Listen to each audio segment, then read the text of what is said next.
you are gonna see some cool ass shit. Yeah, you don't want two Flavor Flays. Heart transplants, brain surgeries. I've seen it all. Dude, that's fucking dope. Walk up and just get it, whatever it is. Yeah, brother. I'm trying not to laugh, bro, but Josh is fucking killing me. Guess what Navy SEALs do, motherfucker?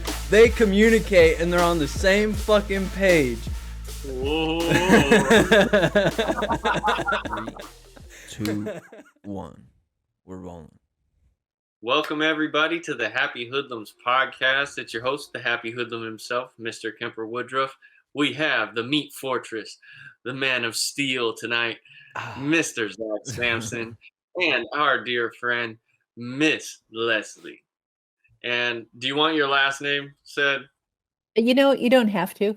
Okay. I'm not an advertisement. I'm just present. I can dig it. Lesley is an acupuncturist, and she studies Japanese acupuncture in particular. So we'll be talking a little bit about that tonight. But I would like to start with who Lesley is first, and a little bit of your journey growing up and how you found your way into acupuncture. Right. I will try and keep it succinct. Okay. So clearly, I'm over 30, so this is a longer story. I'll shorten it.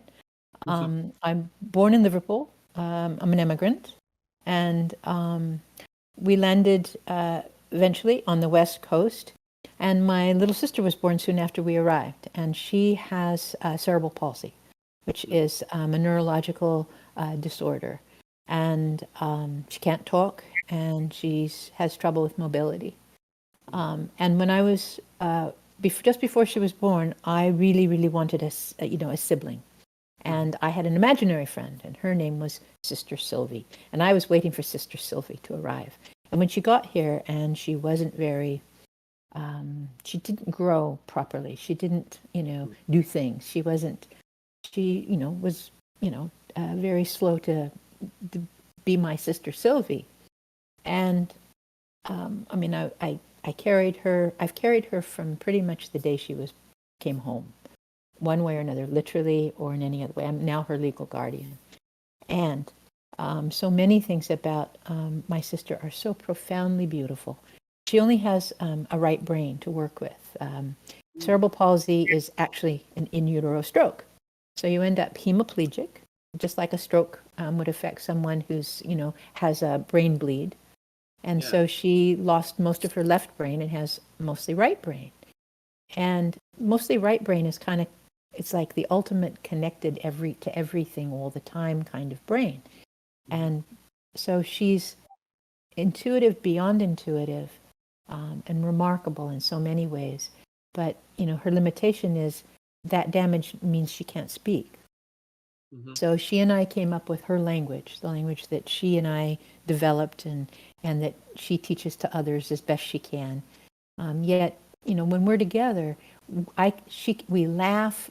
People are amazed that we are actually communicating. It's kind of like when you first see two people using ASL, you're like, oh man, because the conversation is going so quickly and they're laughing and going right through it. We're like that with the language we created.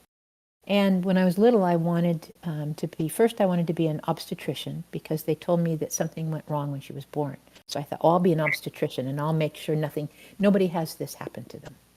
And then I thought, well, maybe I'll be a geneticist because somebody told me it was a genetic issue.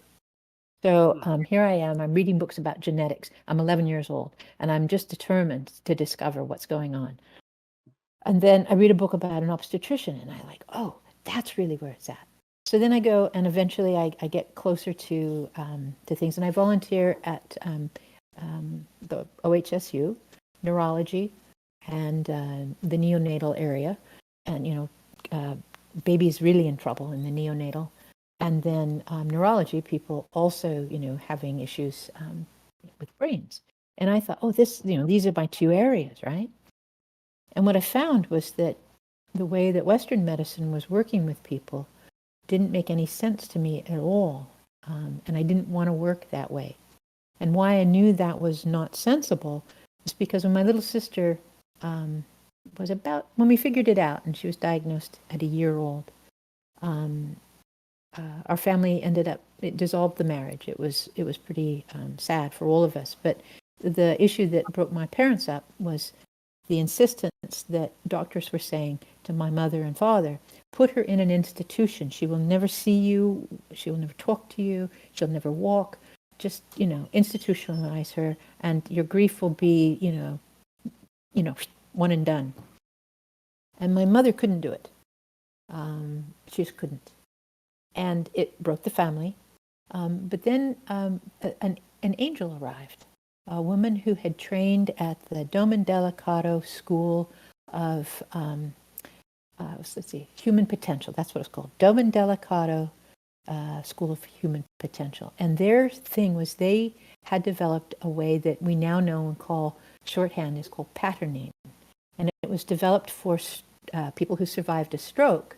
And the idea was that you could retrain the damaged part of the motor section of the brain. If, say, you had a stroke that affected your one side, your left side, then it's cross-dominant in the brain. So your left hand is controlled by the motor on the side on the right. So you could retrain that good motor side to do, to sort of reach over and basically help your neuromuscular sort of re-education happening. Well, the trick was you had to walk people through, or literally crawl people through developmental stages again to retrain that motor section. So people would learn to crawl and then creep on all fours and then walk again. And there was this specific exercise routine that children and adults were put through. So Carol Crash, whose name will always be special to me, she came to us out of the blue and said, "I have this training. Let's see if it helps." And so at one point, my sister, we had 125 volunteers came to the house and put her, that was a number of women in different times of the day, came and put her through her paces. On the weekends, we went to the fire department, and the firemen put her through her paces and did the exercises with her. And when she was about 4.5, she stood up and thought it was a hoot and fell on her butt because she never stood and she'd never walked. And after that, we were just amazed, because she actually could walk a little bit. And then for a while, when she was young, she could actually run a little bit. She was a danger because she'd sort of aim and sort of run, and then her gait would get tilted and tilted and tilted until she'd, face plant. But she thought it was a hoot, and she just, you couldn't stop her. And so she's my inspiration for understanding that there's something else going on here outside of the Western medical model. Wow. And she's my inspiration. She always will be. She reminds me that there's so much more to us, even in our human, than we imagine sometimes, or that we commonly assume. There's so much more. And go ahead. That was very educational for me too, because my younger cousin has cerebral palsy, and it's very interesting because he can't talk, but he's always been really naturally inclined with anything that was hands-on and especially music related. And so I never knew that it was a side of the brain that kind of shuts off. I never really looked into it. I hate to say that, but I just was like, oh, that's my little cousin, and I always kind of just thought of him and treated him as normal, But that's a great gift. To treat someone as normal is the greatest gift we can give someone who, presents as disabled. Yeah, like to me, that's just my cousin, and I'm like, oh, that's just Apollo. I just love him like that. And, it's interesting the experiences that we see because it is really human. It brings us to our base level when we have to learn how to communicate through a language barrier. Yes. Yes, and and someone who's got limitations, can you imagine what it would be like to try and get someone to do something for you or with you that you really wanted? My sister and I play a game. I call it 20 questions. And used to be she would get really angry at things, and they would call me because they didn't know what to do with her. And they'd call me and they'd say, she's really angry. And I'd say, okay, put her on. And she'd be yelling. She'd go, mad. I said, okay. I said, what happened today? And she, mad. I said, did you ride TriMet? Yeah. I said, did you have your favorite bus driver? No. Oh, so that's why you're mad? Yes. And we would, and we get down and then we would talk about how is it that, how can we accept that sometimes our favorite people aren't there, that it wasn't personal. Teaching her that what's happening isn't personal is probably my ongoing conversation with her. Because, that's her experience is in the now and it's always personal. And she can't really make that leap to, it's something not to do with me. She just, she doesn't sort of get all the moving bits out there. She's, that right brain is just not the detailed brain. It's not the timed brain. It's not our left brain, among other things, perhaps, and this is a really crude sort of description, but it's the one that knows what time it is. It knows that it's 12 minutes before the hour. It knows where we should be. It's tracking us. And our right brain is like, oh man, we're really connecting. It's different, right? It's managing a different level of our awareness. And of course, there's so much more. And I suspect we know a small percentage of how our brains are working. Where some people suspect that this is actually the receiver and that the transmitter is somewhere else. Perhaps it's the mind is here and this is the receiver, and perhaps this mind can face in or face out, so to speak, as the transmitter. We have lots of models, and certainly, there's many. We can't even go into them all. But the story of my sister's health and the changes that happened with help, that wasn't a drug and it wasn't surgery. She did have a little surgery for her foot. She did have a drug that helped her epilepsy, and these were great crutches for her. But the real thing that made her possible to enter our world and interact with us was, I think, all that hands-on work that helped her brain do as much as it could, in sort of remapping. Because you have to remember, we were doing it when she was young, so it was inclined to be a mapping brain at that time. I'm not sure my old brain is mapping quite as quickly as perhaps my 2-year-old or 3-year-old brain was. In fact, I'm pretty darn sure it doesn't. I'm super into metaphysics, and I'm also a very religious person, so I will ask some questions there. But you touched on something, which is the language and like that you guys created, and I'm curious if you could elaborate on that. And if I was curious if this interaction or with your sister, and this woman that came to help, it developed a faith, in you that kind of led you as a North Star throughout your life. Because it seems like you're going, ooh, I can fix this. I can fix that, right? And so I can see how in this paradigm between you and your sister, it's like you two really were meant to live together in a very perfect symbiotic way, because she's very liberated, although frustrated, because she's only here right now dealing with this, right?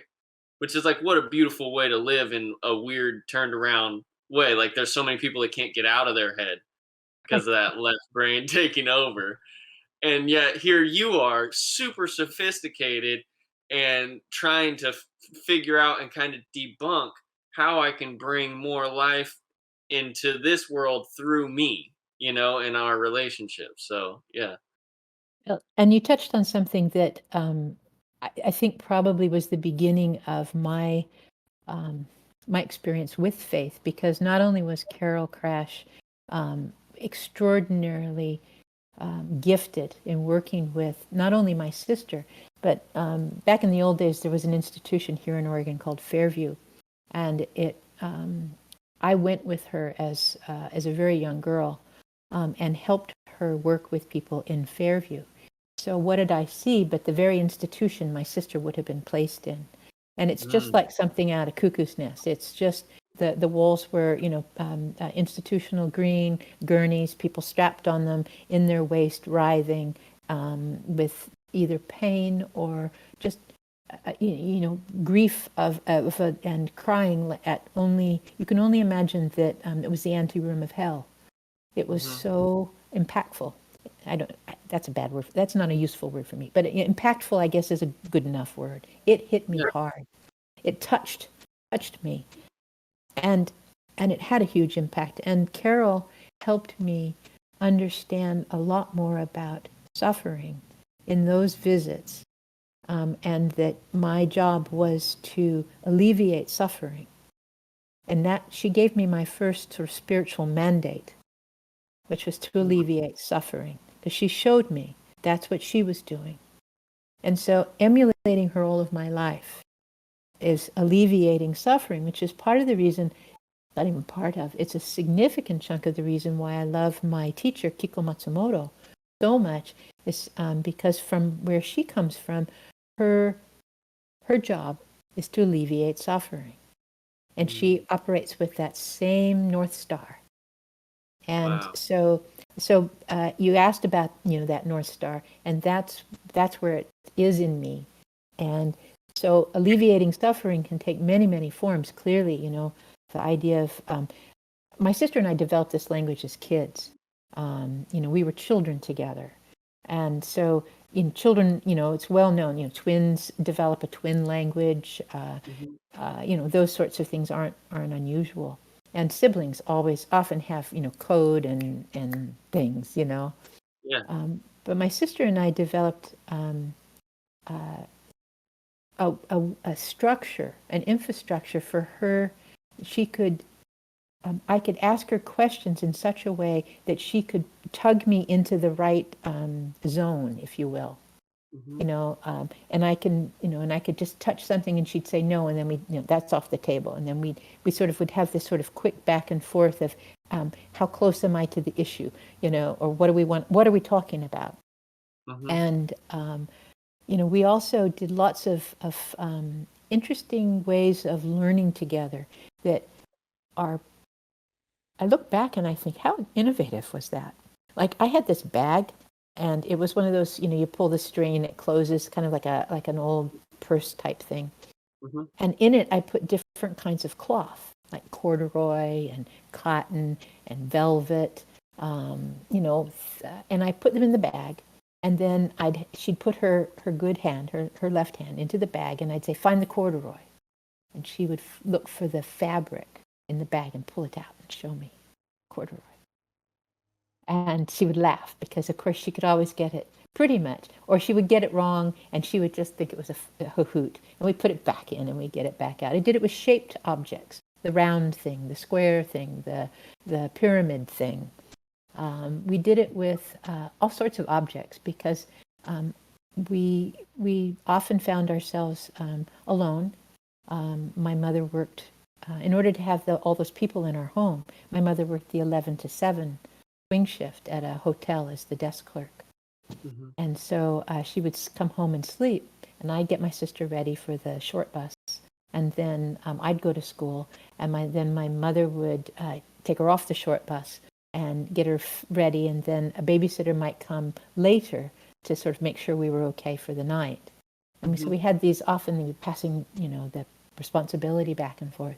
And then for a while, I took her off the short bus, and I was there with her by myself in the evening. So I had to often make up games because, and adapt stuff for her, figure out how she could do something. So, okay.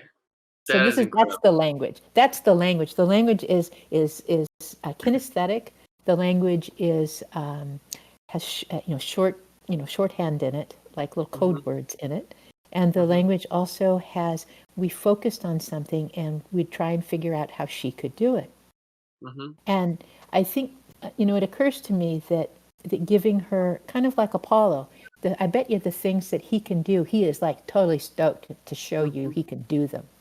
And recently I was with my sister and she was in a doctor's office, and somebody had given her little tiny, the dentist-sized 2-ounce cups of water, and she drank it, and she was holding it in her one hand that she can use, and she's looking around, and I could tell she was like looking for a garbage can, a place to put it. Do I crush it?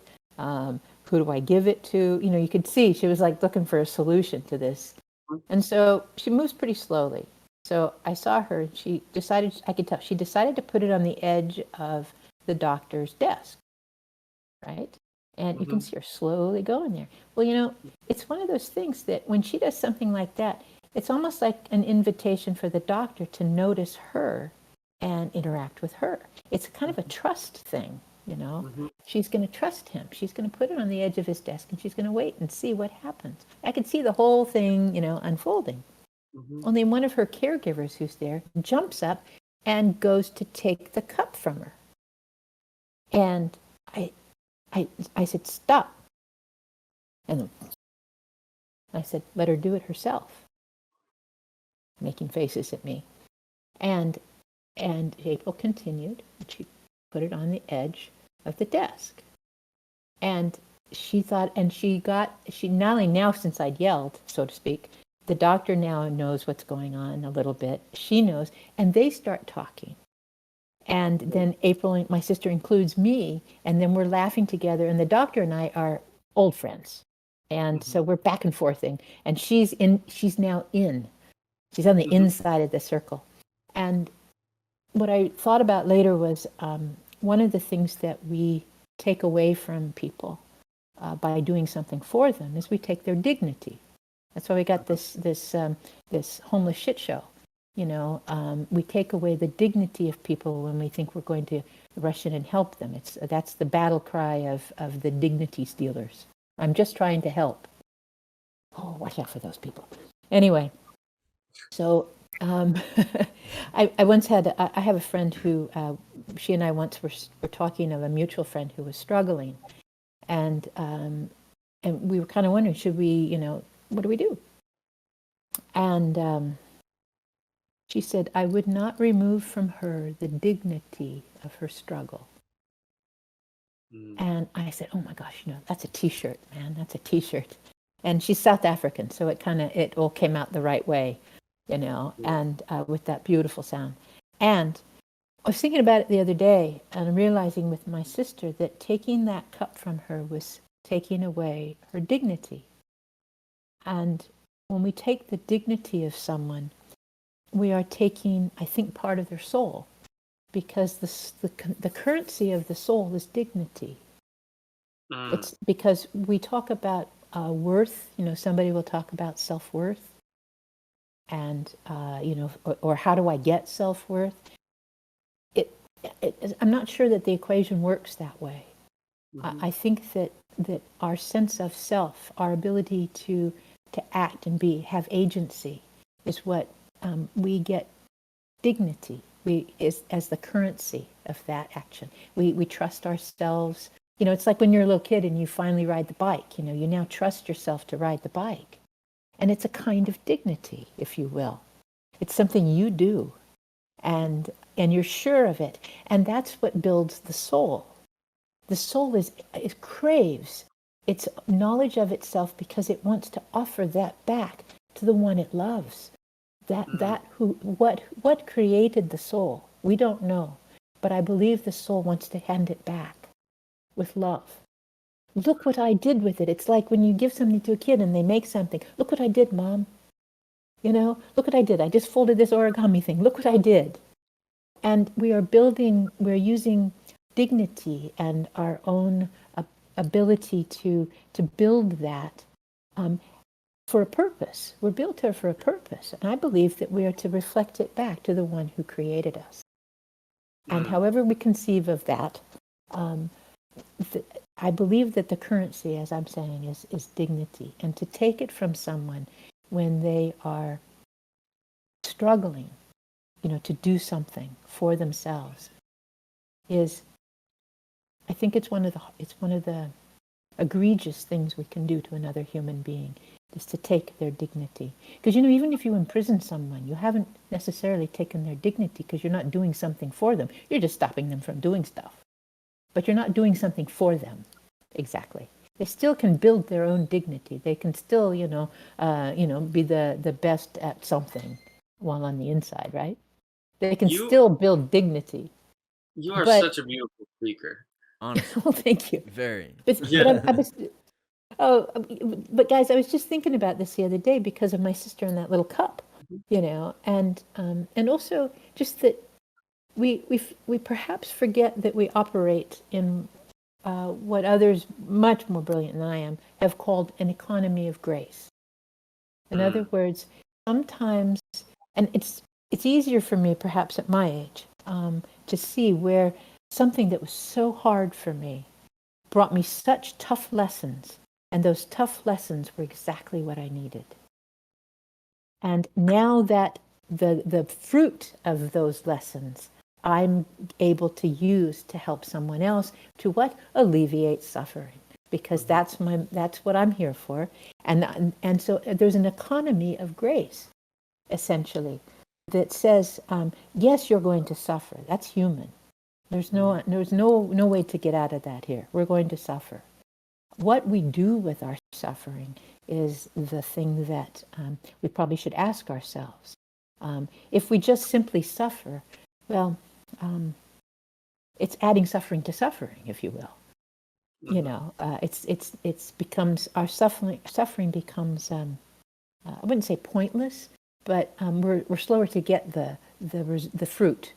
Yeah. And sometimes suffering is such that it's essentially we've planted a tree in ground that won't grow. We're not going to get anything of it, and that's There's when no we see. transmutation of that energy. No, Yeah. we're not going to. It's not going to become something else. Mhm. It's not going to become something that is useful. What it was intended for, in a sense. It's almost that equal and opposite reaction going beyond just physical physics. And I want to double back. There's so many layers to this, but in terms of the language that you communicate with, it's so interesting a metaphor that it's the bag and the hand goes in the bag and pulls something, because that's kind of what our brains are doing, right? We think that what we see, touch, feel, smell, taste, all that stuff is all that is, right? And yet when we're going to get a thought, right, it's almost say like a musician getting a song. Their brain and their hand goes into that bag and comes back out of that bag of the universe and gives you a texture that we know as a song, a form of creation. And so your language became like a psychic language, because we don't necessarily need words in a sense. And so she could tug you along that connection until, all right, we sync up in the wavelength, and now I know what you're talking about. But in terms of the dignity thing, it's very interesting, because I know a lot of people that have like been to prison that I love, and how respect becomes a commodity. And I had this understanding of like what we call respect is how someone views us going through something from the outside. But like dignity is really self-respect, how we handle ourselves as we go through this interaction, and it makes me think of this story that I heard about Frederick Douglass, and a man who came to Frederick Douglass when he was riding a train and told him he had to go sit in the baggage area, right? And so, sure enough, Frederick Douglass goes and sits in the baggage area. And I believe the dude said something to the effect of like, I'm sorry I've had to like wrongfully do this, to you. And he said essentially back to him, you've done nothing to me, done something to yourself, you Yep. know? Yep. And I was like, the dignity and the purity of that is like so human. And I think that there's a level of wisdom that some people get through suffering, and some people acquire just inherently. I think they might have come into this life with it or have been impacted with it, whatever it is, their purpose in life is. But it's those kind of people that can say two words and just completely strip you naked. You know what I mean? Hmm. Like, I do. yeah. I do. I do. And it's interesting, that the idea of people we know who've done time, what becomes the currency, because Mhm. they're ostensibly, there is no currency inside, but we know there is. But the currency is includes respect as a very valuable commodity, and one that will be defended. It's when we talk too about the our world being one of senses, and tactile, and what we see, what we hear, what we taste, that kind of thing. We're What I suspect we are doing is limiting our lens. That and as we, for example, in my work as an acupuncturist, it's pretty clear that from ChatGPT asking it what are the concerns that people have about acupuncture, and and it tells me people are all worried about the needles, or they're all worried about the sort of sterility of the conditions, or they're all worried about this, or they, and then the next thing was, what do people think is happening? That's what I asked, and it said people, basically the assumption is somehow it stimulates muscles and nerves to do something else, and it uses the endorphin system, is what it tells me. And I thought, well, that's really interesting, because I don't think that's true at all. Mhm. And so when I think about people who come to see me, they often are very worried about, is this going to hurt? Um, they're in this very limited world of something I want now. I'm going to experience this thing that's kind of up front, this pain, because that's our Western treatment. Quite often is painful, um, or we get ignored, depending on which doctor you went to see. And so what's interesting to me is that once we get past that and they discover it's not painful, the whole thing cracks open, and they just kind of forget all the questions about the way it feels to their senses, and they want to tell me about what's happening on the inside. Oh, I'm feeling different, or I'm feeling energy. Is that energy? I mean, they're trying to get a new language for a very sort of interior and kinesthetic thing, It's essentially. experiential, you It, know?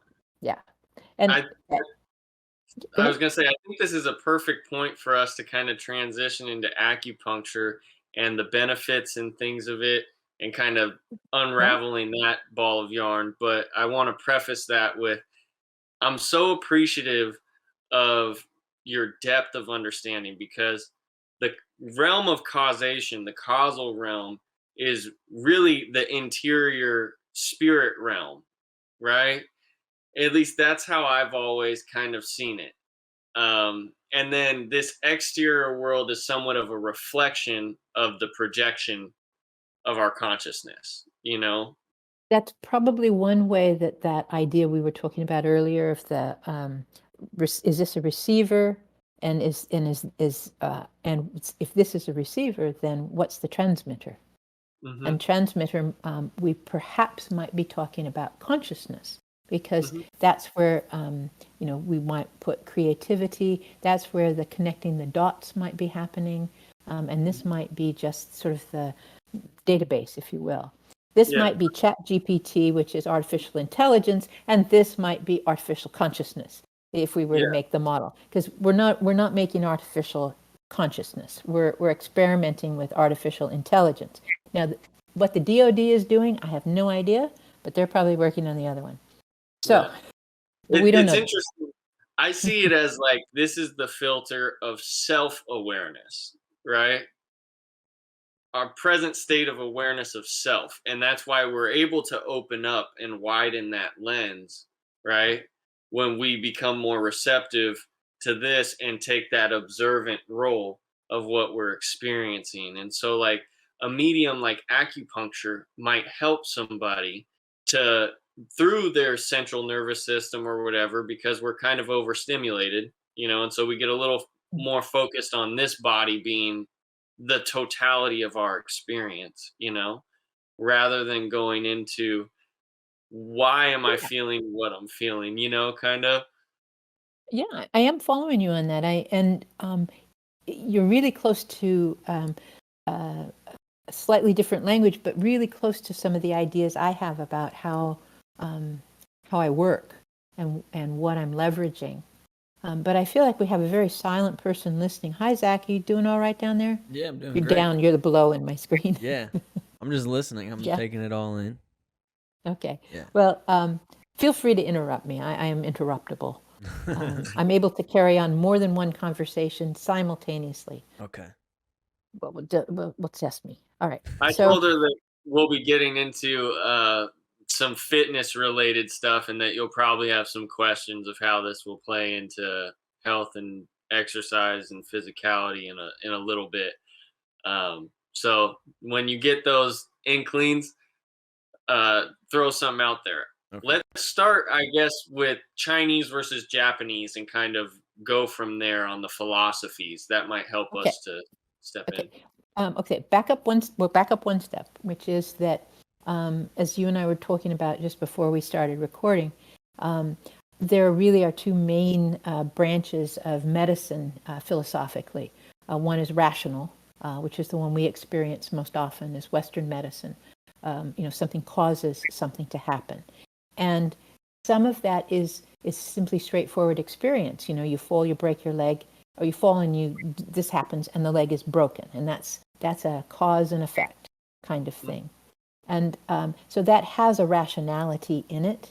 But when you come down to the way Western medicine approaches problems, the idea is discover all of the moving parts and how they move with each other, and it sort of becomes somewhat narrow and mechanistic in that it borrows a lot from Newtonian physics.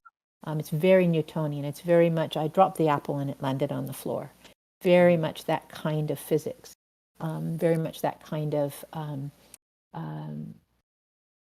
lens. I was going to say science, but I don't use that. We won't go there. We'll just call it this lens is very much a Newtonian lens. And so we experience our Western medicine as, this pill will fix this problem. This surgery does this, and a lot of people get better. It should do this. Sometimes doctors will say, well, it should have worked this way. And one of the really sweet things about empirical medicine, which would be another philosophic stream in medicine, is empirical medicine is built on not just one doctor's experience or one person's experience or even a group of people's experience. It's built not only on individual and doctors, but then it'll build on over time and with inside a tradition. So, and the tradition's always being tested. It's actually embodies the nature of skepticism, which is actually what science ought to be, is skepticism in practice. And so, many of the formulas that are in Chinese herbal medicine, many of them were written down in like 230 AD. They were written in that beautiful, wonderful period of the Han Dynasty, 200 years before zero and 200 years after. That period is very extraordinary on the planet in so many ways. Those 200, we could talk for hours about what was happening in that 400-year block. But in Chinese medicine, there was brilliance beyond brilliance. And you have to think of a people who wrote with characters that are like a whole poem inside one character. One character, but only in context. Because compared to how they used to say it, this is different, and so you just have to sort of tease that out. It's like being it's a lot like a poem. actually. Yeah. It's And it requires a kind of tradition to understand the poetry. For example, the word for or the Chinese word for shroud, like wrapped around a dead body, very similar to the word for tent. It just has a pole, right? And you're still a person inside a shroud, and you're not dead. So all of that is conveyed inside this one character, which I found pretty interesting. But at any rate, what we see in that Han Dynasty period, where much of the medical knowledge came together. I don't know what they were doing, group downloads. I don't know. They were doing something. You know, And it's interesting that you do that though, because this morning I was looking at a thing from a guy named Robert Grant, who's a scientist. I don't know if you know about him, but not yet. go get lost in his work, right? He talks about sacred geometry and frequencies and all types of metaphysics through science to explain it. But in particular, on his Instagram, he had a character from like old school like Chinese writings, and he was showing the character for medicine and for music, and they were almost identical. And Exactly. yep. Exactly. One of the interesting and by doing that, the suggestion is there is a connection. Hmm. You want to be on my lap? Okay. There's A there's new a guest. yeah, a new guest. He's got to check things out. Move your buns. He says, all right, all right. So one of the interesting things about that period for me is only by I'm one removed from that, because my teacher Kiko Matsumoto happens to read ancient Chinese. That's her degree. Of course, it always makes me laugh when I think about, imagine being in the 1970s. You're a little Japanese girl and you go off to school and you come home and you say, Mom, Dad, I got a degree in ancient Chinese. And they're going to say, and what are you going to do with that? You know, it's like what happened when I came home and I said I got a degree in philosophy, and they said, okay, what are you going to do with that? But what Kiko did with it is she went to Tokyo Acupuncture School, and over her life, she brought together that her curiosity and insight about what was written in those medical texts from the Han Dynasty, and what they were trying to tell us about the body. And this is empirical. This is what they had observed. And then they made connections just brilliantly. And their insights, very similar to that idea of a character for music and medicine. What does it say when they're so close? And the difference between them probably also tells us something. The space between tells us something, or what's not there tells us something. Very Japanese way of looking at it. I like it. So what's been interesting is that my teacher Kiko, she studies with a blind acupuncturist who is very good at pulses. You know, we listen to multiple pulses in the wrist, and information is there, and he was very good at it. Blind, so very, very skillful with touch and fingertips. Kiko said, I'll never be that good. I'll never be that good. I'll have to think of something else. So she came up with a whole other diagnostic pattern based on what she'd been reading, and also on traditional Japanese hara. You know, this idea of the trunk having information in it. You know, based on the organs and where they are in the trunk. And her other teachers too. She wasn't creating it out of whole cloth. She was inside traditions. You know, sort of picking up pieces until she really brought together her teachers' ideas about healing. And Milo, don't, sweetie. It's like, well, I'm going to make a big mess and a noise over here. All right. So she brought together Master Nagano's ideas and much of the other things she'd learned in other traditions with other teachers. For example, one of her teachers treated people who had radiation burns, since it was post Hiroshima and Nagasaki. And so he figured out how to amplify the energy on an area. He took tinfoil which was hard to get. He took tinfoil and he would put a clip with a one-way diode on it. So, and then he would put a needle in an area that was undamaged, that had energy, life energy, and he would put that needle in, and then the clip would connect the needle and the piece of tinfoil that was over the burn area. And he would, get that life energy to flow toward the burn, as opposed to the diode being the other way and the energy going going away. And so Kiko came up with these things she called ion pumping cords. They had one-way diodes in them, and you could hook them to different points. And so she's played with technology. She's played with literally electricity, so to speak, and to leverage what the body can do. And she's of course been practicing for many years. She's 70 now, and what is emerging or has emerged from her work is, and I'll use my language, not hers, so she's not to blame if I misspeak. But how I use it and how I see it and use it is, we're talking about with acupuncture, it's not about putting needles in nerves, because you'd hate me if I did that. You know what nerve injuries feel like. You would hate it if somebody was putting a needle in, aggravating that. That would not make you feel better, right? So I'm not doing that, I'm pretty sure. And we also know that the body is innervated exquisitely. There's a lot of nerves, a lot of data in all sorts of different levels and all sorts of tissue, whether it's proprioception or temperature or all sorts of things, pressure.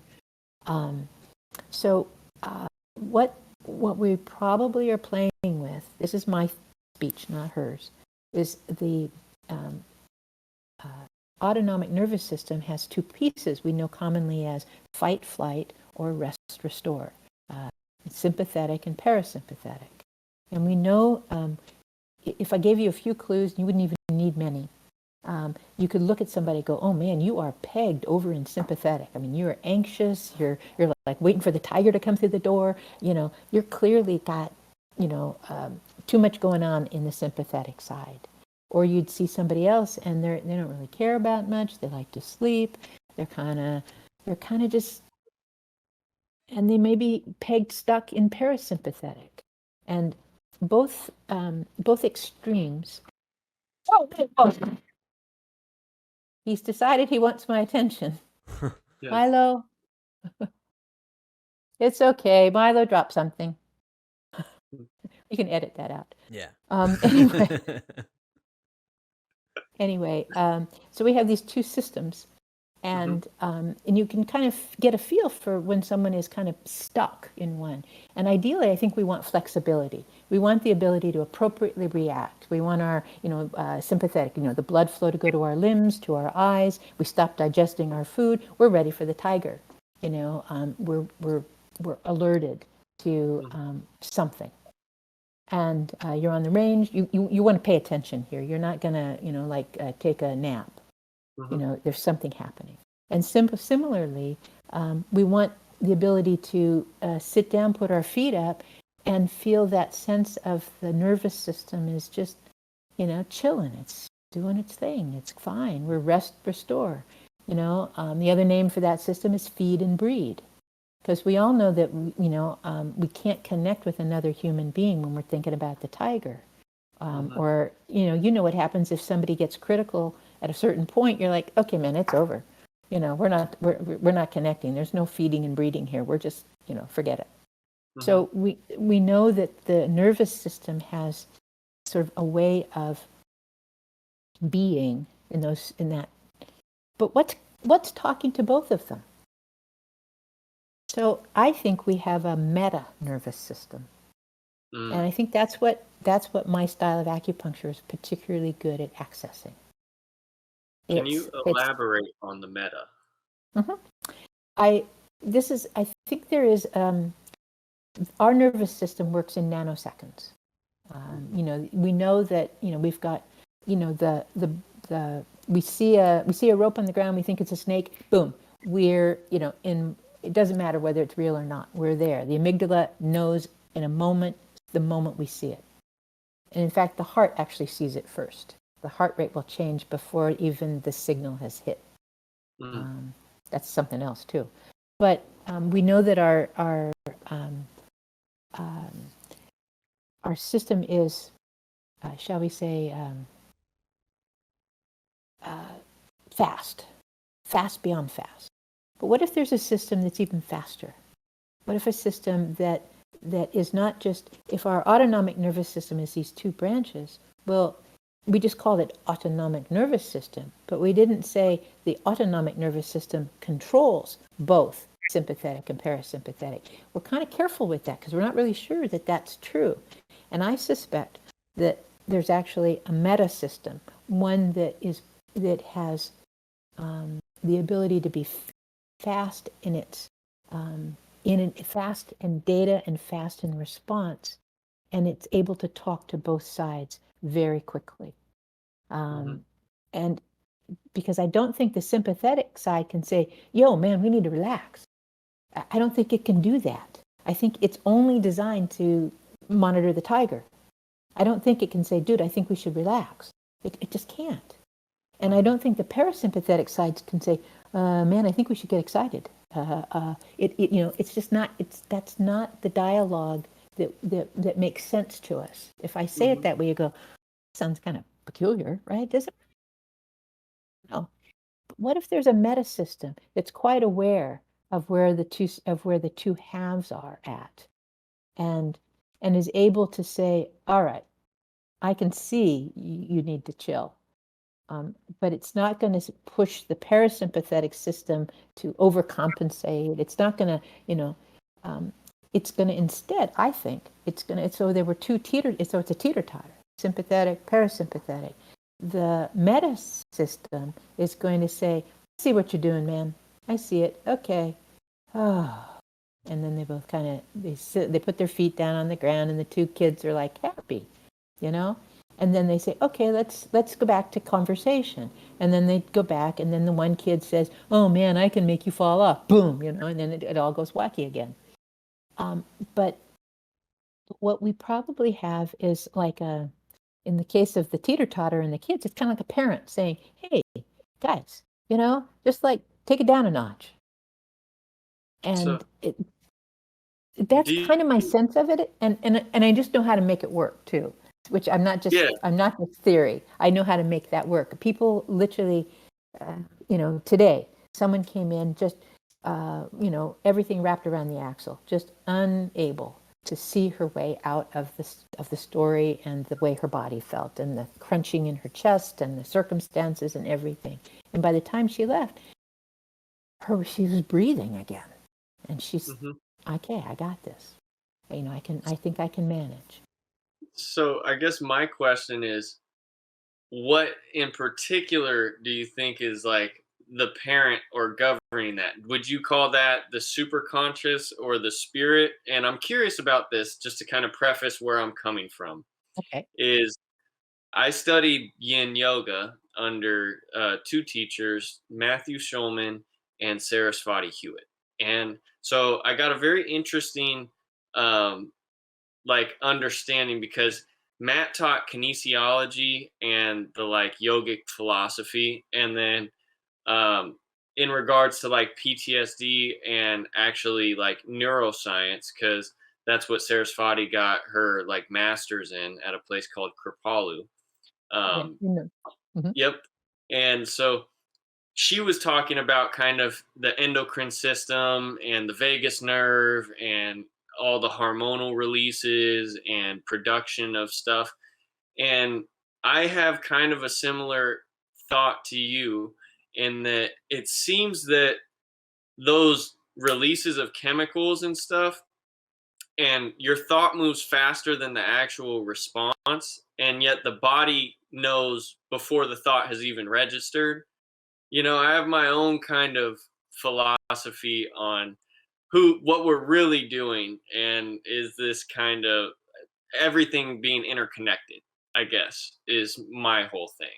And so when I look at this, I look at it from a philosophical standpoint of, you're treating this psychological thing, that's balancing that teeter totter that's driving the vehicle of this person, And so, say in the person breaking their leg that you mentioned earlier, right? In that kind of Mhm. analogy, that was an inevitable something that was going to happen. An inevitable ailment would come. And to that, limb in particular, to express a certain of consciousness or something that was plaguing that balance in their system, I guess you could say. And that could be easily one layer. And then I could say, well, did you break your right leg or your left leg? If you broke your right leg, there's a pattern involved with things that happen to your right leg or your right Mm, foot. Like if you twist your right ankle all the time, that's a pattern. And in my tradition, we kind of know where that came from. So we can take it out of the psychological, which is where it gets too woo-woo for practical purposes, and we can bring mhm, it back down to what does the body really want to talk to us about? Because my system is I won't put a needle in unless it's doing something. So how do I know it's doing something? We test it. This hurts. I touch over here, and this doesn't hurt anymore. Okay, well, we can maybe use this. So I create, what's working on your broken leg and the pain, and then we develop a pattern between us. I'm not the good news. Oh, thank goodness. The good news is I don't have to be the brain here that's deciding things. Your body is just talking to me. That's why the whole story of my sister and communication and language makes so much sense for why I do this style of acupuncture. mm, Is because the body has a language. It's just like that book. I think it's called something like "The Body Keeps the Score," mm, and the body is like my sister, always in the right brain. Everything is now. So your broken leg, your ruptured disc, your concussion, all of those things happened in time, but the body is going to tell me which is important. Like someone came in recently, and in her story, she was sure that this thing had caused this. She would certain thing that everybody was forced to do caused this that she had now, this problem bilaterally, and she was onto something because if somebody comes to me and they say I have a problem with my left foot, then we look at their left foot. Somebody says I have a problem with my left foot and my right foot, and they're kind of the same. Then we look at their shoes, right? you mm, know, we're like, bilateral's odd. It has an external cause. mhm, Unilateral, maybe not. Maybe it's a specific. But mhm, bilateral, we got to look for something external. So she came up with an idea that it was an external cause, one that we're not going to talk about. But she thought for sure this was because it kept temporarily, in time, happened pretty close together. And she was like, I think this is it. But when we got to testing her body was much more concerned about a cancer that she'd had 20 years previous, and mm, what had happened for that, and what treated the problem in her hands was related to what her body really said was something terrible happened when they did this surgery and chemo and all this stuff they did to get rid of this to this body. mhm, It was far more important in the body's scorecard than the thing that happened to many mhm, people. Even though she wanted to say, I think and I said it probably stacked mhm, in your list, but your body's still more interested in it wants to talk about the cancer. mhm. And so we worked it that way, and she had it was resolving right there. As soon as Wow. just remember, I think I said maybe before we were recording, I said, perhaps healing, if we just take that L out and we put an R in, instead of saying healing, I want healing, you say you want hearing, because that's what the body wants. It wants to be heard. And my style keeps my ego, my brain, my thing out of it. I mean, certainly I'm entertaining when we work, perhaps, because I'm evoking, what do you think happened here? Tell me that story. We're playing stories and we're doing a lot of things as we work. But I'm always in search of what the body is trying to tell us. I'm trying to find the body's language, and get there. And so in this case, she wanted it to be about this other thing. And I said, well, maybe, but we don't know. It's sort of like imagining what somebody is thinking. So it's like, I don't know, it's going to, you're going to get a very good read. But when we ask the body will always tell what its story is. And it's often hiding in something that we've long ago forgotten. And, like I remember Kiko Sensei treated somebody who had, she was maybe 4, she was learning to ride a bicycle, and one of her feet fell off a pedal, and it got kind of caught, and then it really got caught, and it got really sort of jammed and hurt, and there was a big scar across her foot, and she was 4, and she was very upset about it. And it changed how she felt about bicycle riding for quite a while. And so Kiko Sensei went to that area, and she's like, what's this here? She said, it feels a little odd, it's a scar. And she said, huh. And she just kept talking to this sort of, and she would keep coming back to it. And she would test against this sort of weirdness that the person reported. Well, it feels weird when you touch it. It's a scar. She said, huh. She kept coming back to it and testing against this weirdness. And then she found, aha, this changes the weirdness. And then a pattern starts to emerge. The body was still remembering that accident, and still held it at all levels, psychologically, if you will, emotionally, if you will, physically, if you will, the scar, the keloid tissue, whatever you want to say, the muscle tissue. We don't know. We don't know how. The body's probably got a whole other categorization system. It probably doesn't do, well, I'm going to keep track of this emotionally, and I'm going to keep track of it. I don't think it has categories like this. I think that's artificial. It's for us, not for the body. The body's language is much more about that whole thing like my sister has. I'm in the now. And my sister taught me how to navigate inside what essentially is an always forever moment, or if you will, to appeal to your understanding, how we are all connected. How do you navigate in a system that has no time, and yet we're all connected? Because our little brains are really deeply dependent on time and form, and yet that's probably not the only way of being, because we know right brain suggests that there's another way. There's a way that's, and it perhaps we experience it differently. Was it you and I who spoke about Jill Bolte Taylor, My Stroke of Insight? I Anyway, don't know. Maybe at the store. I think maybe she came up a couple of times in that same week. If it was probably it might have been you and I. The people getting fat thing.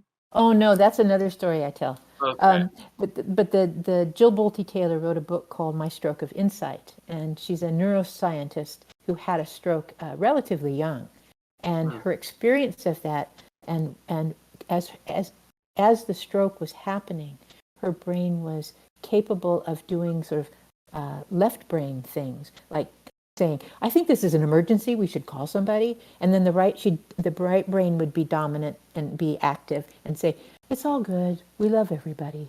And then her left brain would say, this is an emergency. And she was having this experience of the stroke itself, and it's what it was affecting was actually sort of literally going between modes and states of being. And so it's probably in the top 10 of all the TED Talks that are out there. Jill Bolte Taylor, My Stroke of Insight. The book actually is quite a bit more detailed and more, perhaps more interesting to you, because you're much more interested in that sort of connection between our neurology and our spirituality. And that's where she's kind of there a little bit, much more so than she is in the talk. But suffice it to say that I believe the body is in that that now all the time if we want to meet it there. But how do you navigate in a now that has, what's the first and the second and the third part? And that's what's the beauty of the Japanese style acupuncture, as Kiko Matsumoto has shown me, and the way I use what she has taught. It has to do with being able to, like I can with my sister, get into the areas that are the most important. My sister may want to go to the beach, but she may actually really want to tell me about needing something to drink. They may both be true, and they're both in her now. But what's more important, and that's what the system allows me to do, it allows me to hear the body tell me what's the priority to deal with. And oftentimes, it's a surprise. We're just going, dang, we didn't know that. But we just start with patterns, and we see what's working. And then the body says, like my sister says, yeah, that's the idea. Keep asking, keep asking me the question, and we'll get there. And then I'll be able to tell you what kind of drink I would like to have. Come on, keep going. And so it's almost the same thing, only I get to do it with people every day, all the time, to discover, let their body speak. And the good part is that needles are actually not necessary. I can do it with my fingers. It's not about needles. Acupuncture is misnamed, but it's convenient, and people kind of like the idea that there's this cool tool or a mysterious tool. But we actually don't really need the needles exactly, although it does keep me from having to hold this point and wait, and then, I get to move faster because needles are like fingers. Stick them in and move, But I have to take care, if I put the needle in here and leave, and the body says, oh, no, I have to come back and find out where it goes, in which direction. And it's faster to find it with my finger. Oh, look, it works this way. Okay, well, we put the needle in that way, and then move on. But I'm pretty sure it's not about needles, because in the Han Dynasty, I bet those were big honking needles, just saying. Yeah. And scary. They could not manufacture them, right? Well, they weren't as precise as the Japanese are now. Just saying. Also, in one of the tombs in China, there was someone of high rank, and he was buried with some tools, and one of them was a set, and there were 9 needles, needle-like things. And I thought, see, they thought it was important to only use 9 or less. Also. See, I think it's important to use as few needles as possible, to not confuse the situation. You don't need it's not Hellraiser. You don't need a bajillion to get the body's attention. What you really need, it's like that joke about the guy who gets hired to fix the heater, and he hits it in one place and he has a big bill here. And the guy says, why is it so much money? You only hit it once. He says, but I know where to hit it. Yeah. And so the thing is, for me, I do joke with people.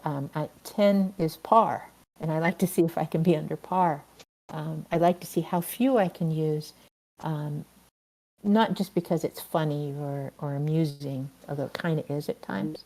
I really would like to just have a very clear conversation. I want the body to be able to experience being heard. And I don't want it to think, oh man, you listen for a moment. I don't want to have that happen. I want the body to say, you really heard me. That happened when I was 4 years old, and nobody has ever really fully, helped me integrate that. And integration is another one of those words that's got another context in the alternative world. I hear it a lot amongst the practitioners I know who are doing work with psilocybin and other substances to work with people with PTSD or unresolved issues, and integration secret sauce. Because just about anybody can get hold of psilocybin, and you can go for a wander in the wackiness of psilocybin, and it may or may not actually help you resolve your issues. So there's a reason that you probably want a good trip master. There's a reason you probably want somebody there who kind of knows what the terrain looks like, and also knows what you want, and can help, sort of draw your attention to what you want, and also can listen to what's coming out of this psyche. But that's only the part of the deal, right? The integrating the trip is the why you pay the big bucks. Integrating the trip and making sense of what you experienced is how the change occurs, that is dimensional. In other words, it's a right brain thing. Anything that's dimensional belongs to the right brain, and that's where healing is its most spectacular.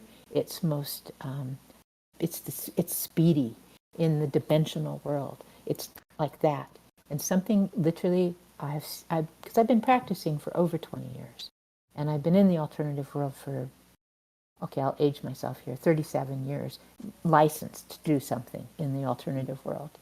So in these many years that I've experienced in this and watched and refined it and made lots of mistakes. So sorry, I made lots of mistakes and learned. What I've been learning has been really about, I want to say I'm in awe. I think that I want to be very humble here and say I am in awe of the extraordinary body, soul, mind, spirit that we identify as Kemper or Zach or Lesley. This what we name here is something that is dimensional. So it's inside a huge continuum of connectedness, yet it is specific. And there's only one way I know of that we've even begun to talk about that, and that's quantum physics. So I think what we're talking about when we talk about this style of acupuncture, we're starting to see where it starts to align with the ideas of quantum physics. And quantum physics aligns very well with the deep spirituality of pretty much most practices that people are willing to sacrifice for and do in order to sort of gain the fruit of the practice, whether it's meditation or prayer, whatever the modality. We're begging a question, and the question is, really, what is it? What's the big picture? And I think it's as simple as what they found when they shot those little light protons, through material, that it's a wave and then it's a particle. It's both, and yet it's separate. So I think that's us. Also, in that right brain, we are outside of time and inside of time. How can we be that? How can something be omniscient, omnipresent? And I think the only way is that we're looking at ideas that are being developed inside quantum physics. The wave, particle, wave, particle. It is both a wave and specific when it is observed. So that's, I think, what's happening when we are doing this kind of acupuncture is we're probably using principles that are most at home inside quantum physics. Which is that here we've got a whole body, and it has a whole story. It's the one from I was 4 years old and my foot got hurt, and I'm 47 and I've got cancer in my throat, but it's a whole, and so it's a whole, and then we're going to it's a whole down events and yep, as the observed point. But it's holographic because everything is always this wave and particle, and then we bring it into a container called Lesley, and now inside Lesley there's a dimensional quality, where everything is connected and yet everything is also particular. And so it's quantum physics all the way down, as they might say. These ideas scale, and I think we're probably touching those when we leverage, in this case, this kind of acupuncture, because it's got to be a thing. It's not something Lesley invented. It's not something Kiko Matsumoto invented. It's not that, I'm pretty sure. I think it, because I could teach it to you, and somebody taught it to me. And so that means if it's teachable, it's a thing. It's got its laws. It's not just rules even. It's probably laws. We're probably talking about laws when we talk about quantum physics. And I'm pretty sure that's the way the universe is built.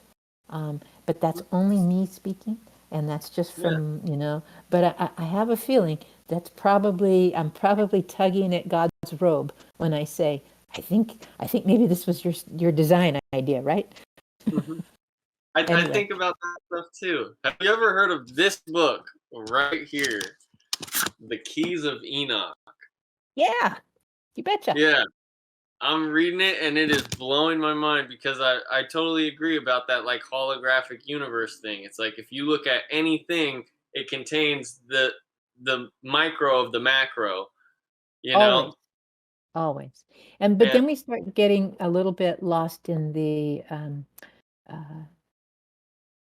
the place where we lose language, really, to describe it. So we can nibble at the edges and say, well, it's dimensional, it's like quantum physics, but we don't really know we just kind of know we're pointing at it a little and suggesting it. Because I don't think I know, I'll just speak for myself. I don't have a full language for it, but experientially, I have a really good sense of it. And that's where I think where we diverge from rational medicine and empirical medicine. I think empirical medicine is much more like the process I do, which is I'm asking the body, and I'm willing to let the body lead and tell me something that I can interpret. Versus rational medicine often makes a decision. You have this, so we're going to do this. It's an ego, and a good, even the best physician, I would think, is hard pressed not to be impressed about the white coat. I think so. I think there's some trouble there, but it's cultural. It's not built into the medicine necessarily. But I think the ego that decides what's going on with someone else's experience is already problematic. And that's where I think rational medicine has its true Achilles heel. And empirical medicine, on the other hand, its Achilles heel is that it requires humility and a willingness to be patient with the building of a knowledge base, and a willingness to be obedient and subservient to that which is in front of you, the person who's asked for your help. Instead of deciding for them, you are with them. And, prepositions matter. Just saying, Elmo's right. Prepositions matter. On, under, with, through, all of those words that are prepositions matter, because prepositions connect us. The difference between this and this, or this or this, is huge. And when we say and,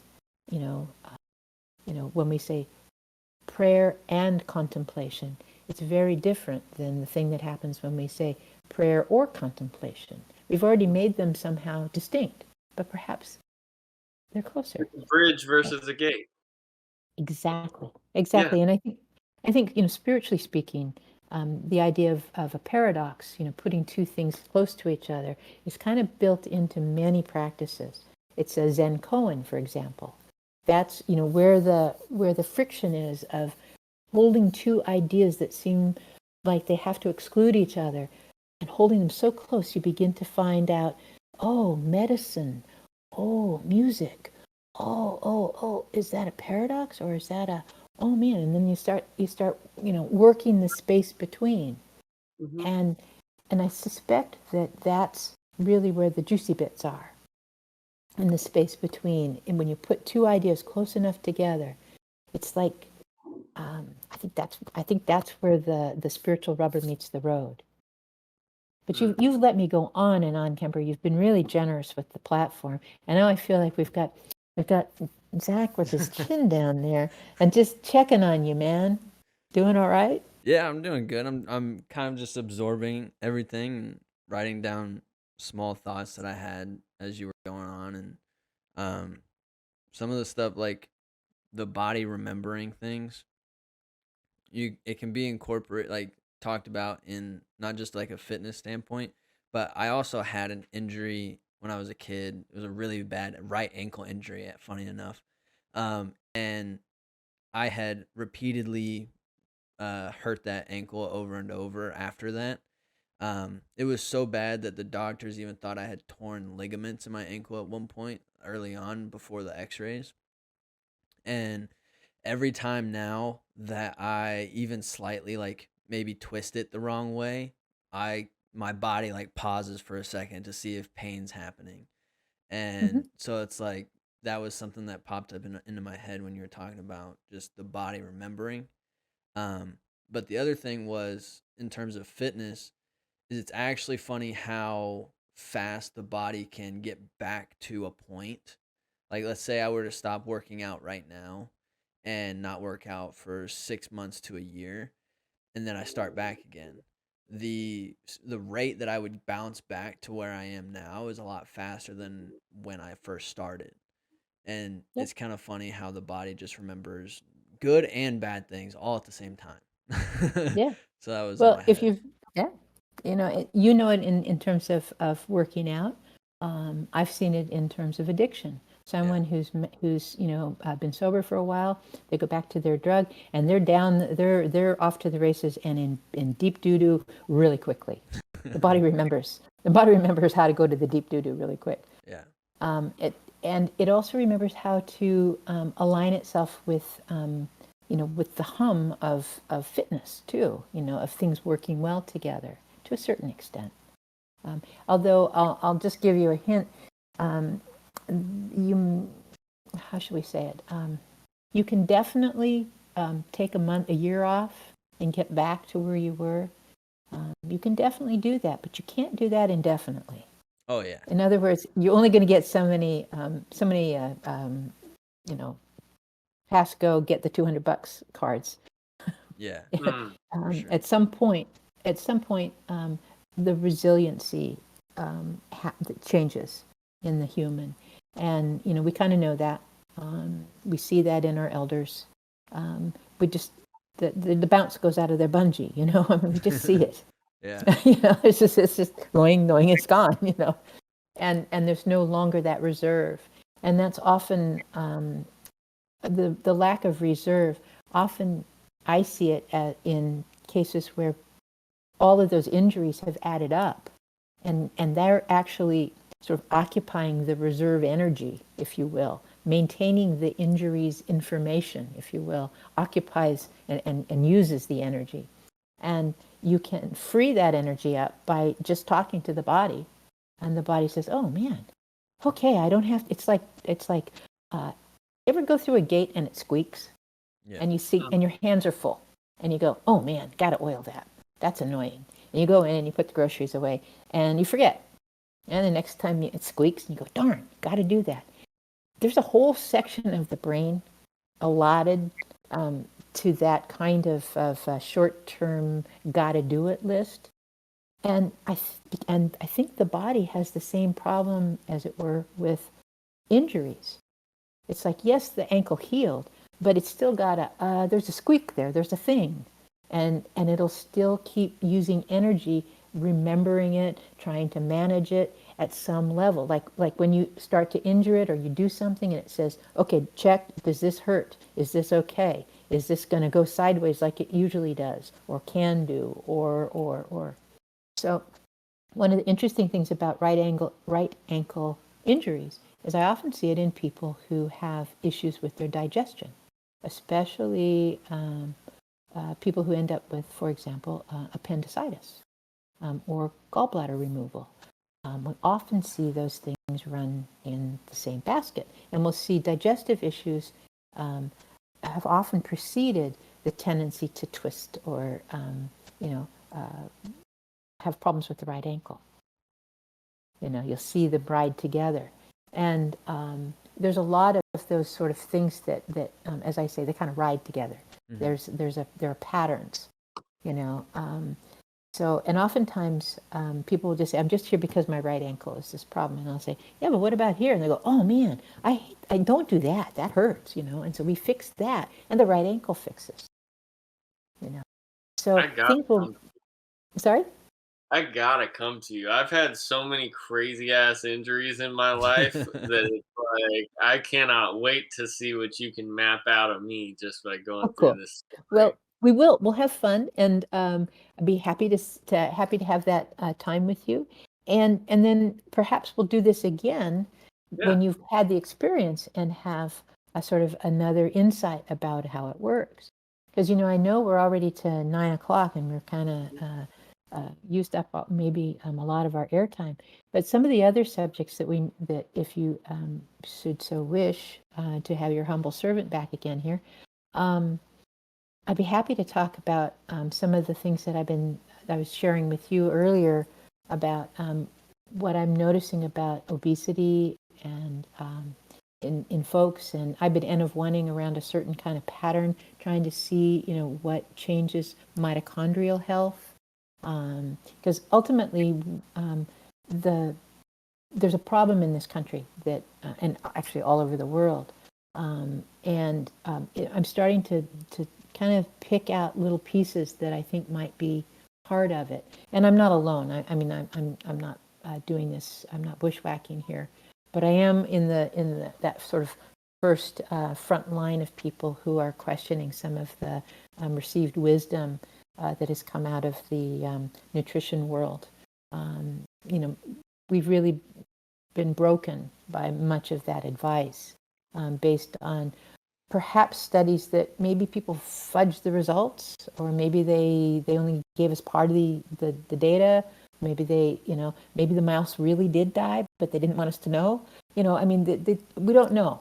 But we also know that our system tends to want to laud and celebrate people who, publish papers and have breakthroughs, and and recently we've seen the terrible consequences of that, of billions of hours and dollars and etc. and energy spent on a theory in cancer that wasn't true. The mice, it just didn't happen.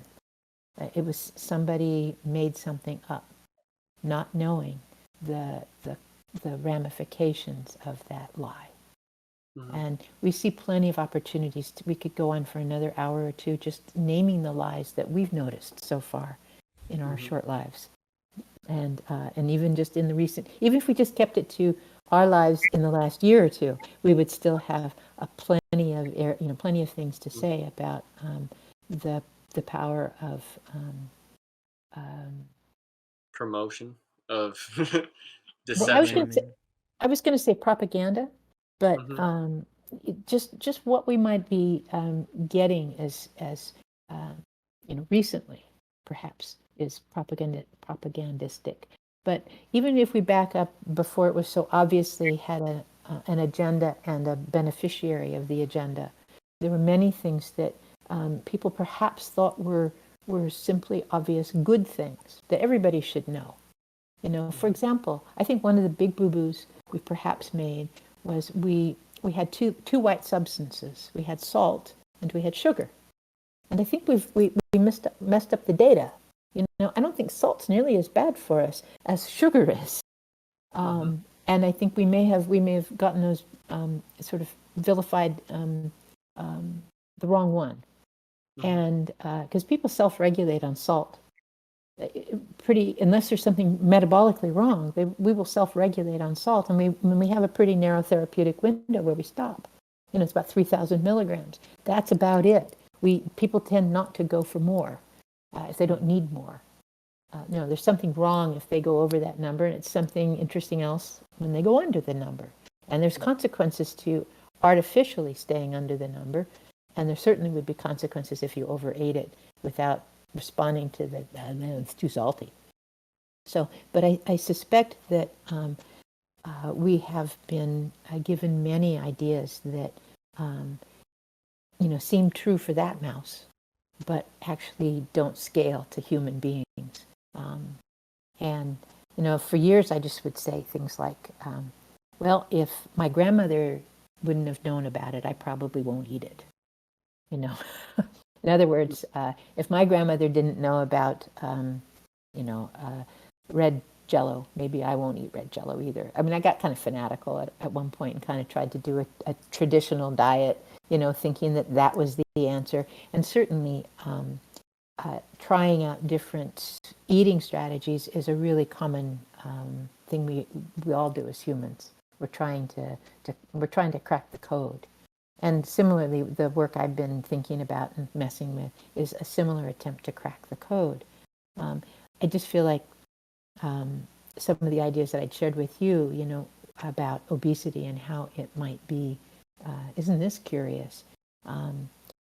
Ideas are definitely worth a whole conversation. Yeah. And we I'm would not the only one. We Yeah. would love to have you back too. Yeah, for Like real.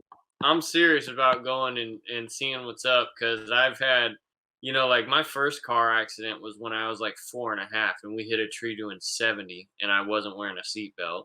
Like Mhm. I've broken my face, my head, my eyelids, my teeth, all kinds of crazy stuff. So it would be, we would have a field day and a lot to report back on. And seriously, before we get out of here, not only do I want to thank you, I would like to have you talk a little bit about the foundation that you work with, just so we Oh, have it in both. I want to get as much promotion on that as we can. And well, really thank you. well, that's very kind of you. As we were talking earlier, I was doing some work for Comac, and that's spelled Komak, Persian word for basically for caring. So the foundation officially is Comac Cares. It's local to the Portland, Oregon, and Southwest Washington area. Um, we People come to us. Often it's just usually working people who have gotten a cancer diagnosis, and they get told, well, you're going to need, so many weeks. You'll get this treatment, and then you'll get this treatment, and then they look and they say, well, how am I going to work? And they say, well, you can't. There's just no way to work during this time. And they say, but we need to pay the bills. How am I going to do that? And most of us don't have that mythical 6 months stored, 6 months of monthly needs stored financially or physically. We just aren't ready for a disaster. We're all like the grasshopper. So anyway, the Comac helps those who, are basically paycheck to paycheck. And if I asked you, how much money do you think it costs to keep somebody in their home and not losing their house and their car and everything for those 5 weeks to say 12 weeks that it might take for cancer treatment? And if you guessed, you would be wrong. I promise you. Because the answer is $1,800 per month to keep someone from really losing it. That's our deficit. That is our average amount of money. We will come in with a checkbook. We will pay their rent or their mortgage, pay for their car payment and their car insurance, and keep them from losing the things they need in order to eventually go back to work, and very soon. Many times these cancers are, it's a full carpet bombing, and then you recover, and then you slowly go back to part-time, and then maybe you can go to full-time work, maybe. But it keeps people from having to. Can you imagine packing your house up, putting it in storage, and going and living in your mom's basement just because you can't pay your rent because you've got cancer? Imagine the effort of packing your stuff up. It's just overwhelming to even think about. And a lot of people have, some friends who can do some things for them, help them out. Maybe their mom can help, maybe their brother can help. And so they can put together a kind of support. But we come in with that bit they can't get. And we just come right there. We've got the checkbook, and we raise money. We raise money all the time for it. Last year we helped 55 individuals. This year we're on board to probably help over 100 in the Portland and Vancouver area. Our budget, our operating budget is somewhere in the over 300,000 now that we raise. So we have a Persian dinner coming up. Buy an expensive ticket and come and play with us. That's happening. But if you look at Comac Cares at the website, you'll find out what we're doing. We have a couple different kinds of things. We have a trivia and wine night coming up. We're always willing to take donations from folks, but we also ask foundations, and foundations who see us raising money from community, they're happier to help us. Lots of local foundations help us. And it's been around 17 years. It was started in honor of a friend of one of the people on the board. He was diagnosed with colon rectal cancer at 39, and very sweet man. And in his memory, what he would want was that others who didn't have resources would be helped, and because he knew how much it took. And so that was, so in his honor, in his name, essentially, a group of people began to do this and to help a few people. And it just kind of grew from there. It's a very organic organization in that sense. People on it are, a lot of people are retired. Some of us still, work full time, but we bring to it whatever our skills are. And so just again, it's Comac Cares. Cancer support for people undergoing this sort of the short, brief cancer treatment, and we just close the gap. We stand in the gap. So that's my brief speech. That's amazing. That I love is that. incredible. Thank you so much.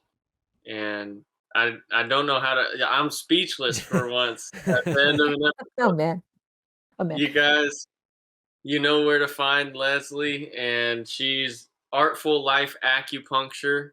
Go There you ahead, go. hit her up if you want an experience. And Yep. yeah, And for anyone who's listening, my hope always is to give a moment of pause where we begin to think differently about healing and our health, and that somehow, perhaps, there's more healing in being heard than we're led to believe.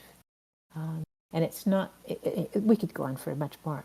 I probably can't wrap it up appropriately. I'm going to give it back to you, Kemper, and thank you for giving me a chance to talk with you and exchange ideas with you. Wonderful to have a great audience in Zach. And also, I have a feeling that you'll come back, and next time you'll have some really interesting sort of thoughts as these kind of percolate. And I'd love to talk about really practical things that people listening might be able to do and play with. I like to empower people to trust their instincts, trust that intuition about how to be curious about what will help you. And so I just really appreciate the opportunity. So thank you both. Thank you. you've given us a ton of time. I really couldn't have asked. You blew the doors off of this episode, and we were actually looking for incredible people. And I said, in particular, this is backroom conversation with me and Zach. I said the Happy Hoodlums podcast has been a little burrowed out, and we haven't had enough female guests, and in particular, older females, because I think that we need to talk up generationally, and that's really something that we're not getting. We're having like middle-aged people talk down, right, and try and talk and encourage and really be young, but we're not embracing the elders that have wisdom and knowledge that we really need to tap into. And so right about a week after I had that conversation with Zach, I happened to come across you. And I could tell from the moment that we were interacting at the shop, I was like, this is one of the most sophisticated people that I've talked to in a long time. And this has just been all the evidence and more that we could have needed. And we will surely have you on again. So thank you for now. And I'll be seeing you, okay? Absolutely. Thanks both to both of you. Thanks, Yeah. Kemper. Thanks, Zach. Thank you. Have a Great. good one. Great.